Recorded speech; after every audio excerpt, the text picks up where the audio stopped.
भाई जवारशा ऑफिस जाने से पहले आता है, अपने बेटे के साथ खेल रहा होता है और वहाँ पर शबाब कहती है, जवारशा मैंने आपसे कुछ इंपॉर्टेंट पूछना है।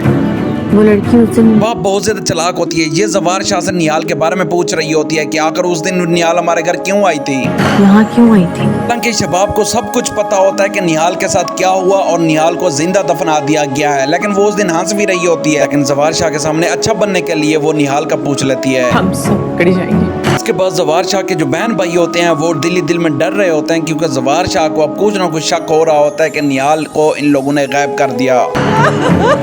दूसरी जानब बेचारी निहाल बहुत ज्यादा तड़प रही होती है, क्योंकि उसकी सारी स्किन जल गई होती है और वो बहुत ज्यादा परेशान होती है। हॉस्पिटल में रहती है और डॉक्टर उसका वहीं पर चेकअप करता है। एक बात का ध्यान देना, जवारशा की जो बड़ी बहन होती है ये बहुत चालाकी से काम लेती है। ये कहती है अगर कोई हमसे पूछेगा भी सही तो हम उसे बता देंगे कि हमने उस दिन उसको घर से निकाल दिया था, आगे से हमें नहीं पता। उस चपरासी के घर से। दूसरी जन्म निहाल की माँ आए रोज वहाँ पर चक्कर लगाती रहती है, क्योंकि वो निहाल से मिलना चाहती होती है, देखना चाहती होती है निहाल किस हाल में है, लेकिन ये सारे घर वाले उसे मना कर देते हैं। अब हमारे तमाम ताल्लुकात। निहाल की माँ को तो पता भी नहीं होता कि निहाल किस तरह तड़प रही है। वो अभी हॉस्पिटल में है, लेकिन निहाल की माँ डेली उनके घर के सामने आ जाती है निहाल का हाल पूछने के लिए। लेकिन वहाँ पर जवारशा की जो बड़ी बहन होती है बोलती है निहाल की माँ का अब कुछ इंतजाम करना पड़ेगा। ये डेली हमारे घर आती है, जवारशा ने देख लिया हमारी कोई खैर नहीं होगी।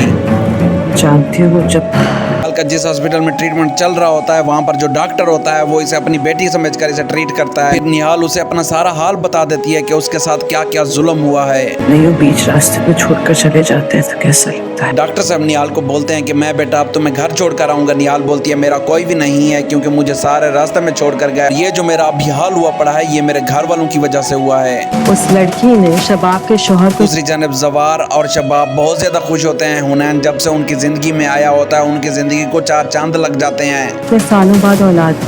निहाल डॉक्टर साहब को बताती है कि जवारशा के पास कोई औलाद नहीं हो रही थी। उन्होंने मेरे वालिद के साथ ये मुतालबा किया था कि हम आपकी बेटी को 1 साल के लिए अपने घर में रखेंगे और उसका बेटा लेंगे। तुम्हें लगता है शबाब उसे। डॉक्टर साहब उठकर ऑफिस में आ जाता है और सोच रहा होता है इस बेचारी के साथ बहुत ज्यादा जुल्म हुआ है और बहुत ज्यादा नाइंसाफी हुई है, मैं इन सब का बदला जरूर लूंगा। जवार के पास ही भटकने दे। थोड़ी देर के बाद डॉक्टर निहाल के पास फिर आता है और कहता है बेटा मुझे सारी स्टोरी बताओ, आखिर वो कौन था और तुम्हारा शोहर का असल नाम क्या है। तुम्हारा शोहर कौन है। निहाल बोलती है तो बहुत बड़ा रईस, लेकिन वादे का बिल्कुल कच्चा था और बेवफा था। जवारशा सही। कल जैसे ही बताती है मेरे शोहर का नाम जवारशा था, तो अचानक से डॉक्टर की जो तबीयत होती है वो खराब हो जाती है। डॉक्टर साहब की जो बेटी मर गई थी वो भी जवारशा की तरफ से मरी थी।